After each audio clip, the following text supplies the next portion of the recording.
Hi எல்லோருக்கும் வணக்கம். Bigg Boss season 8 Tamil. So இந்த வீடியோவில் நம்ம நேற்று எபிசோடில் நடந்த ஒரு சரியான ஹைலைட்ஸ் பற்றி கண்டிப்பாக வந்து டிஸ்கஸ் பண்ண போகிறோம். ஸோ வீடியோக்குள்ளே போகிறதுக்கு முன்னாடி நம்ம சேனலுக்கு புதுசாக இருந்தீங்கன்னா கண்டிப்பாக சப்ஸ்கிரைப் பண்ணிக்கோங்க, வீடியோ மறக்காமல் ஒரு லைக் தட்டிக்கோங்க. இப்போ நம்ம வீடியோக்குள்ளே போகலாம். ஸோ பிக் பாஸில் வரலாற்றில் முதல் முறையாக ஒரு விஷயம் வந்து நடந்துச்சு அப்படின்னா நீங்கள் ஒத்துப்பீங்களா? கிட்டத்தட்ட சங்கீத ஸ்வரங்கள் அப்படின்ற மாதிரி தான் 2.5 மணி நேரம் எபிசோடு நேற்று. ஸோ எப்பயுமே 9:30 ஆரம்பித்தாங்கன்னா 11 மணி இல்லை 11:10, மிஞ்சி போனால் Kamal sir episode 11:15. So Vijay Sethupathi அவர்கள் 11:20 ஆக்குனாரு, 25 ஆக்குனாரு, 35 ஆச்சு, 11:45 ஆச்சு. அடுத்து இப்போ என்னன்னா 11:45 தாண்டி 12:10. ஸோ அடுத்த வாரம் வந்து பார்த்தீங்கன்னா கிட்டத்தட்ட ஒரு எனக்கு தெரிஞ்சு 24% அப்படியே கன்டினியூ பண்ணிடுவான்னு நினைக்கிறேன். அந்த லெவலுக்கு வந்து போயிடும் அப்படிங்கிறது தான். ஸோ மக்கள் வந்து இப்போ கொந்தளிக்க ஆரம்பிச்சிட்டாங்க. அதாவது வெளியே போ விஜய் சேதுபதி அப்படிங்கிறது தான் வந்து பயங்கரமான ட்ரெண்ட் ஆகிட்டு இருக்கு. நேற்று எபிசோட் பார்த்துட்டு ஸோ அதை பார்த்து வெளியேறுவாரா விஜய் சேதுபதி அப்படிங்கிறது, அதாவது விஜய் சேதுபதி அவர்கள் எவிக்டட் ஆகணும் அப்படிங்கிறது தான் எல்லாரோடைய சிந்தனையாகவும் இருக்கிறது. நேற்று எபிசோட் பார்த்தவங்கள நானும் வந்து போல் எடுத்தேன். அதில் வந்து கிட்டத்தட்ட நிறைய பேர் வந்து பார்த்தீங்கன்னா அதை வந்து கமெண்ட் பண்ணியிருந்தாங்க. 79% கிட்ட வெளியே போகணும், 21% தான் வந்து பார்த்தீங்கன்னா இருக்கணும்னு சொல்லியிருந்தாங்க. 21 பேர் தான். அப்போ பார்த்துக்கோங்க, 100ல் 79 பேர்னா அப்போ பார்த்துக்கோங்க எந்த லெவலுக்கு விஜய் சேதுபதி அவர்கள் ஹோஸ்டிங் இருந்திருக்கு அப்படின்னு சொல்லிட்டு. சரிங்களா? ஸோ எனக்கு இன்னொரு டவுட் ஒன்று இருந்துச்சு. அதாவது ஹோஸ்ட் வந்து யார், தீபக்கா இல்லை விஜய் சேதுபதியா அப்படின்னு சொல்லிட்டு அந்த இன்ஸ்டன்ஸை நான் ஷேர் பண்ணுறேன். ப்ளஸ் யார் யாரெல்லாம் அடிக்கணுமோ அங்கே அடிக்காமல், யார் யார் தவறுகளை சுட்டி காட்டணுமோ அங்கே சுட்டி காட்டாமல், அதை வந்து ரொம்ப பயஸ்டாக ஒரு ஹோஸ்டிங் வந்து பண்ண மாதிரி இருந்துச்சு. அதுவும் ரொம்ப வளவள கொலன்னு சொல்லிட்டு ஒரு அப்படியே இடியாப்பத்தை வந்து பிச்சு அப்படியே கையில் கொடுத்துட்டு எப்படி இருக்கும், அசன் இருக்கும்ல, அந்த மாதிரி வந்து இந்த எபிசோடு இருந்தது அப்படிங்கிறது தான். ஸோ எபிசோட் ஸ்டார்ட்ஸ் வித் யார் யாரெல்லாம் இந்த வீடு கோடை வந்து எடுத்தது எப்படி ஃபீல் பண்ணுறீங்கன்னு எல்லாருமே ஆஹா ஓன்னு பேச ஆரம்பிச்சிட்டாங்க. அடுத்து தீபக்குடைய கேப்டன்சி பற்றி டிஸ்கஸ் பண்ணப்படுது. அப்புறம் அதே மாதிரி யார் யாரெல்லாம் இப்போ ஃப்ரெண்டாக இருந்தாங்க அப்புறம் எனிமி ஆகிட்டாங்க, இப்போ எனிமியாக இருந்தவங்க ஃப்ரெண்ட் ஆனாங்க அப்படின்ற மாதிரி சின்ன செஷன். அதில் பெருசாக பேசுகிறதுக்கு ஒன்றும் இல்லை. ஓகேங்களா? கேப்டன்சி ஆரம்பிக்குது. முத்துக்குமரனுடைய ஸ்ட்ரகிள். ஏன்னா 2-3 வாரமாக அவருக்கு வந்து லாஸ்ட்டாக இந்த இண்டிவிஜுவல் கேம் மாறுறதுக்கு முன்னாடிலேருந்தே அவரை போட்டு அடிக்கிறாங்க. முத்துக்குமரனை குழம்பி போயிருக்கான் பையன், பேச முடியல. ஹாஸ்டல் டாஸ்க் அப்படின்னு சொல்லி பேசி சுற்றி விஜய் சேதுபதி பார்த்துட்டு எப்பா ஏன்ப்பா சுத்தலில் விட்ற நீ, அப்புறம் 10 நிமிஷம் கழிச்சு பேசுனார். அதுக்கடுத்து அவனை பேசவே இல்லை. திருப்பி ஹாஸ்டல் டாஸ்க்கு அப்படிங்கிறத அவனும் ப்ரிப்பேர் ஆகலை. முத்துக்குமரன் ரொம்ப டவுன் ஆகிட்டார். ஸோ விஜய் டிவி மாமா ஸ்கிரிப்டின் படி என்ன பண்ணுறாங்க அப்படின்னா தீபக்கை முன்னிலைப்படுத்துகிறார்கள், அருணை முன்னிலைப்படுத்துகிறார்கள். எப்படின்னா அருணுக்கு கிட்டத்தட்ட 10 நிமிஷம் ஒரு பர்த்டே செலிப்ரேஷன்ஸ் போகுது. உள்ள கொடையெல்லாம் வச்சு கேக் வெட்டி அவனை கேசரி வெட்டி ஹார்லி குயினுக்கு அவரை கிஸ் பண்ணி விட்டா அர்ச்சனா உள்ளே கூப்பிட்டு வராது தான் குறை. அந்த லெவலுக்கு வந்து அதுக்கடுத்து அவருக்கு 5 ஸ்டார் சாக்லேட் உள்ளே வந்து எல்லா தட்லேயும் வந்து எல்லாத்துக்கும் கொடுக்குறது. இந்த மாதிரி ராணவுக்கு ஒன்று கூட வரல. இதுக்கு முன்னாடி ராணவ் செலிப்ரேட் பண்ணாங்க, எதுவுமே வரல. ஸோ எவ்வளோ பார்ஷியாலிட்டி பாருங்கள் விஜய் டிவி பண்ணுறது. சரியா? அப்போ டாப் 5ல் அருணை கொண்டு வர்றதுக்கு பிளான் பண்ணிட்டாங்க. ஸோ அதுக்கு தான் அருணோட எபிசோடு தான் இன்றைக்கி நேற்று. சரியா? அது மட்டும் இல்லாமல் தீபக்கை யாரும் அடிச்சிடக்கூடாது, அடிக்கிறவங்களாம் கேள்வி கேளு அப்படின்ற மாதிரி அவருடைய கேப்டன்ஷிப் வந்து ரொம்ப சூப்பராக இருந்தது, பக்காவாக இருந்தது, எல்லாம் இருந்தது. அவருக்கு நெகட்டிவே இல்லை, அவர் பண்ணுறதெல்லாம் கரெக்டு. அருணும் வந்து பார்த்தீங்கன்னா சூப்பராக பண்ணார் கிச்சனில், அவருக்கும் நெகட்டிவ் இல்லை, சூப்பராக பண்ணார் அப்படின்ற மாதிரி அவருக்கும். சாச்சனாவை எடுத்து வந்துட்டு எப்பயும் அடிக்காதவர் இன்றைக்கி வந்து பார்த்தீங்கன்னா வச்சு சேராப்பில். ஏன்னா வீக்கெண்டு பார்த்து போனால, வீக்கெண்டு தான் வந்திருக்கேன், வந்து பாருன்றார்.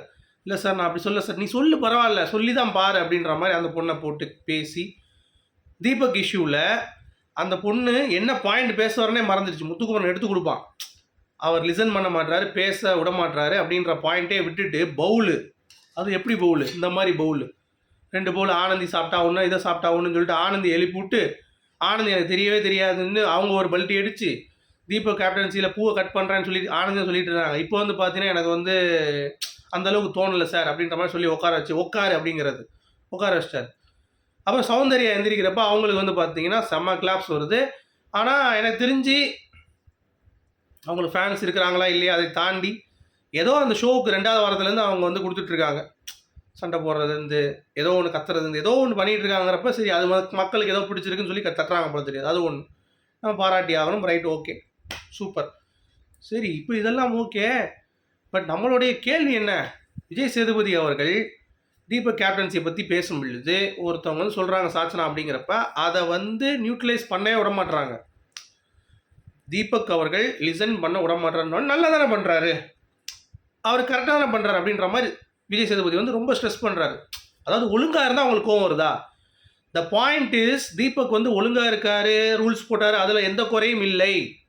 The point is he is biased towards Arun. He is not allowing to speak somebody, he is allowing to speak somebody அப்படின்ற மாதிரி ஒரு பேட்டர்ன் இருக்குது. அதை வந்து கேட்கவே இல்லை. தீபக் என்னமோ வந்து பக்காவான ஒரு ஜென்டில்மேன், அவர் சொல்கிறதெல்லாம் கரெக்டு அப்படின்ற மாதிரி தான் வந்து பிம்பம் வந்து அமைக்கப்பட்டது. சாச்சனாக்கு பாயிண்ட் தெரியல, பாயிண்ட்டை தெரிஞ்சு பேசினாலும் பவுல் போயிடுச்சு, எங்கெங்கேயோ போயிடுச்சு டாபிக். அதனால் அதையும் வந்து ஒழுங்காக அட்ரஸ் பண்ணல. சாச்சனா வந்து நீ வந்து உன் பாத்திரம் தான் நீயே கழுவிக்கலாமா, சரியா? கேள்வி அவர் உனக்கு ஆன்சர் பண்ணார்ல, ஆனந்தி உங்களுக்கு ஓகே தானே, உங்கள் கேள்விக்கு விடையே கிடச்சிருச்சுல? இல்லை சார், அருணுக்குலாம் கொஞ்சம் ஈஸியாக பார்த்த மாதிரி இருந்துச்சு, எனக்கு வந்து கொஞ்சம் பார்க்கலன்னொடனே, இல்லைம்மா ஆன்சர் கிடச்சிருச்சாம்மா அப்படின்ற கிடச்சிருச்சு சார், அப்போ உட்காருங்க, முடிஞ்சிச்சு. எல்லாத்தையும் உட்கார சொல்லிடுவாப்பில், அவ்வளோதான். இப்போ நீங்கள் விஜய் சேதுபதி ஜெயிக்கணும் அப்படின்னா என்ன பண்ணணும்னா, இப்போ உங்கள் மேலே இப்போ நீங்களும் இன்னொரு பையன் ஒரு பொண்ணு நிற்கிதுன்னு வைங்க, அந்த பொண்ணுக்கு சப்போர்ட்டிவ் விஜய் சேதுபதி பேச ஆரம்பிச்சிட்டாருன்னா நீங்கள் வந்து ஆமாம் சார் நான் பண்ணுறது தப்புன்னு சொல்லி உட்காந்துடணும். இல்லை அந்த பொண்ணை வந்து தப்பாக பேச ஆரம்பிச்சார், அந்த பொண்ணு ஸ்மார்ட்டாக சொல்லிடணும், ஆமாம் சார் கரெக்ட் சார் தப்பு சார் சொன்னால் உடனே உட்காந்துடலாம், உட்காருங்கன்றவர். இவ்வளோ தான் அவருடைய இது. அடுத்து எடுத்துக்கிட்டிங்கன்னா அந்த மஞ்சரி அருண் இஷ்யூவில் இந்த திருட்டு பிரியாணி மேட்ரு அப்படியே மறந்துட்டாங்க. இந்த இஷ்யூவில் வந்து பார்த்தீங்கன்னா இவன் இப்படி பண்ணான்ல, அது வந்து மஞ்சரியை பேச வச்சு அவங்களுடைய பாயிண்ட் ஆஃப் வியூ வந்து கேட்டு அட்ரஸ் பண்ணணுமா? அவங்க என்னன்னா கதை சொல்லிகிட்டு இருக்காங்க உட்காந்து, நான் போனேன் பிரெட் எடுத்துகிட்டு போய் நின்னேன் அப்படி இப்படின்ட்டு. இதெல்லாம் ஏற்கனவே சொல்லியாச்சு. அதை திருப்பி அவங்க ரிப்பீட் பண்ணுறாங்க. அப்போ வந்து அருண் வந்து அவன் பண்ணுறது இப்போ இப்படி பண்ணுறது தப்புனா நானும் தான் இப்படி பண்ணேன்னு சொல்லி வரும்போதே மஞ்சரிக்கு ஒரு அடி அடிச்சிட்டார் எபிசோடுக்குள்ளே வரும்போதே. அப்புறம் கொஞ்சம் கொஞ்சமாக அருணுக்கு வந்து சப்போர்ட்டு, நல்லா பண்ணுறீங்க அருண், சூப்பராக பண்ணுறீங்க, அருண் இப்படி பண்ணால் அது வந்து தப்பு இல்லை அப்படின்னு சொல்லிட்டு அருணுக்காக லிட்டரலாக வந்து பார்த்தீங்கன்னா மஞ்சரியை போட்டு அடின்னு அடிக்கிறப்பல ஒரு கட்டத்துக்கு மேலே மஞ்சரியை வந்து உணர வச்சிட்டார். ஆமாம் சார் நான் பண்ணது தப்பு தான். அவர் கேட்கும்போது நானும் சில விஷயங்கள் சொன்னது வந்து தப்பாகி போச்சு, அதுக்கு வந்து என்னை மன்னிச்சிருங்க அப்படின்னு சொல்லிட்டார். மஞ்சரியை பேச வச்சாச்சு. ஏன்னா அந்தளவுக்கு அடிங்க, என்ன பண்ணுவீங்க? அருணுடைய மைனஸாக அவன் யாருமே சொல்லலை. கிச்சன் டீம் வந்து ப்ரெஷர் ஃபீல் பண்ண என்னாங்க, இங்கே விஜய் சேதுபதி முன்னாடி தர்ஷிகா எல்லாரும் வந்து அடிக்கிறாங்க, அந்த மாதிரிலாம் எதுவும் இல்லை, நாங்கள் ஸ்ட்ரெஸ் இல்லாமல் தான் இருந்தோம் அப்படின்றாங்க. ஒரு பக்கம் இது. அப்புறம் மஞ்சரி ஒரு பக்கம் வந்து பார்த்தீங்கன்னா, இல்லை சார் இப்போ நீங்கள் இப்படி பண்ணுறது தப்புன்னீங்கன்னா அப்போ சிவகுமார்கிட்ட நீங்கள் பண்ணது என்ன இப்படி பண்ணது? ஆமாம் சார் அது தவறு தான். அப்போ அது தவறுனா இது தவறா இல்லையா? நீங்கள் இப்போ பழைய பகையை வச்சு தான் அருண் கிட்ட சண்டை போட்டிருக்கீங்களா இல்லையா? ஆமாம் தானே அப்படின்னோடனே ஆமாம் சார் முடிஞ்சு, ஓகே இஷ்யூ ஓவர். அடுத்து சாச்சனா கிட்ட என்னம்மா அப்படின்னு சொன்னோடனே சாச்சனா வந்து அங்கிட்ட இருந்து மிரட்டுது, என்ன சார் என்னெல்லாம் திட்ட ஆரம்பிச்சிட்டிங்க எதுக்கு சார் அப்படிங்குது. இல்லைம்மா சொல்லி அப்படி கன்ஃபியூஸ் ஆகிறாரு. அடுத்து ஒரு பக்கம் ஜாக்லின்.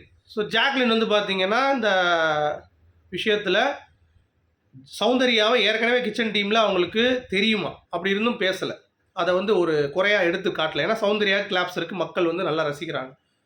ப்ளஸ் தீபக் வந்து பார்த்தீங்கன்னா இப்போ வந்து கேட்கணும் நல்லா இருக்குது அது இருக்குது இது இருக்குன்னு, ஏன்னா அவர் வந்து பாராட்டிட்டாங்க தீபக். உடனே வந்துட்டு தீபக் நல்லா பண்ணுறாரு அப்படின்னு சொல்லிட்டு ஜாக்லின் வந்து அவங்க யாருக்கு ஜால்ரா அடிக்கணுமோ அந்த இடத்துல ஜால்ரா அடித்து அவங்க வந்து அவங்க கேமும் மாறிடுச்சு. ஸோ முத்துக்குமரன் ஜாக்லின் எல்லாம் லாஸ் பண்ணிட்டாங்க. இதில் 3 பேர் பார்த்ததில்ல கொஞ்சம் வெளியே வர்றது வந்து பார்த்தீங்க அப்படின்னா நம்ம இவரை சொல்லலாம், ராணவ். அவன் பேசுனது எல்லாமே கொஞ்சம் தெளிவாக இருந்தது. அதாவது இந்த கேம் வந்து பிரிச்சிருந்தாலும் கோட்டை இன்னும் டீமாக தான் இருக்காங்க அப்படின்ற அந்த ஒரு பாயிண்ட் அடையாளப்படுத்தினது, நான் இனிமேல் மாற்றிக்கிறேன் என்ன அப்படிங்கிறத அடையாளப்படுத்தினது. சத்யா எல்லாத்துக்கும் பேர் வச்சுட்டு நான் கொஞ்சம் மோட்டர் ஜென்ரேட்டர் மாதிரி சார் அப்படின்னு சொல்லி அவனை தாழ்த்தி ஒரு விஷயம் பண்ணது அப்படிங்கிறது ரொம்ப நல்லா இருந்தது. அதெல்லாம் நம்ம வந்து பாசிட்டிவாக பார்க்கலாம் இந்த எபிசோடில், அவ்வளோதான் சரியா. மற்றபடி மக்கள் நேற்று நைட்லேருந்து ஒரு ஹேஷ்டேகை போட்டு விஜய் சேதுபதி அவர்கள் வெளியேற வேண்டும் அப்படின்றது தான் எல்லாருடைய தாட் ப்ராசஸாகவும் இருக்குது. ஸோ கமல் சார் நின்ன மேடை அதுக்கு பேசிக் ரெஸ்பெக்ட் கொடுக்க தெரில, வெளியே போங்க சேதுபதி அப்படின்ற மாதிரி தான் எல்லாரும் வந்து கேட்குறாங்க அப்படிங்கிறது தான். ஸோ எபிசோட்லேயே அது ஒன்று தான் எனக்கு தெரிஞ்சு ரொம்ப டிலேவாக போனதுக்கான காரணம் என்னென்னு பார்த்தீங்கன்னா அருணோடைய அந்த பர்த்டே 20 நிமிஷம் அது தேவையே இல்லை. அடுத்து இந்த சாச்சனாவுடைய பவுல் இஷ்யூவில் குழம்பி போய் என்னன்னு கேட்டு ஒரு 20 நிமிஷம் எக்ஸ்ட்ரா 40 நிமிஷம் ஆயிடுச்சா. அடுத்து இந்த மஞ்சரி இஷ்யூவில் ஒரு 10-15 நிமிஷம், ஸோ அரை மணி நேரம் ஆகிடுச்சா. அடுத்து கடைசியாக எல்லாம் போய் முடித்த பிறகு தீபக்கு இது சொல்கிறேன் அது சொல்கிறேன்னு சொல்லிட்டு அவரை இது பண்ணி சாச்சனா கிட்ட திருப்பி பேசி அது ஒரு 20 நிமிஷம். ஸோ அது ஒரு கட் பண்ணிங்கன்னா கண்டிப்பாக எபிசோட் வந்து ரொம்ப கிறிஸ்பாக 1.5 மணி நேரத்தில் முடிஞ்சிருக்கும். தேவையில்லாமல் 1 மணி நேரம் வந்து பார்த்தீங்கன்னா, அப்படியே எடுத்துட்டு போய் கொண்டு வந்து மானே தேனே போட்டு, பொன் மானே போட்டு கடைசியில வந்து முடிக்கிறதுக்கு, இவங்க இப்படி முடிக்காமல் வேற மாரி வந்து அனலைஸ் பண்ணி கொண்டு போயிருக்கலாம் அப்படிங்கிறது தான் என்னுடைய கருத்து. சரிங்களா? ஸோ நீங்க என்ன நினைக்கிறீங்க அப்படிங்கிறத சொல்லுங்க. நம்ம சொன்ன மாரி சனிக்கிழமையில டிஸ்கஸ் பண்ணப்பட்டிருக்கு எல்லா டாபிக்கும். சரியா? ஆனா இந்த ராயன், கோவா கேங்கு, ராணவ் எல்லாமே நாளைக்கு தான் ஞாயிற்றுக்கிழமையில தான் வந்து இருக்கும்னு நினைக்கிறேன். ஸோ கிளியர் பிக்சர் நான் வந்த பிறகு இன்னைக்கு நான் வந்து ஒரு சீக்கிரமா ஞாயிற்றுக்கிழமை நிகழ்வுகள் எப்போ வருதோ எனக்கு கையில கிடைக்குதோ, சீக்கிரமா அந்த ப்ரோமோலாம் முடிச்ச பிறகு இன்னைக்கு நம்ம டிஸ்கஸ் பண்ணலாம். சரியா? ஸோ உங்களுடைய கருத்துக்கள் சொல்லுங்க. நீங்க என்ன நினைக்கிறீங்க விஜய் சேதுபதி அவர்களுடைய ஹோஸ்டிங் பத்தி? நல்லா இருந்துச்சா, நல்லா இல்லையா அப்படிங்கிறதையும் கமெண்ட்ல சொல்லுங்க. இவ்வளோதாங்க மொத்த எபிசோட்லயே நடந்ததே இவ்வளோதான். சரியா? Thank you guys. Good bye.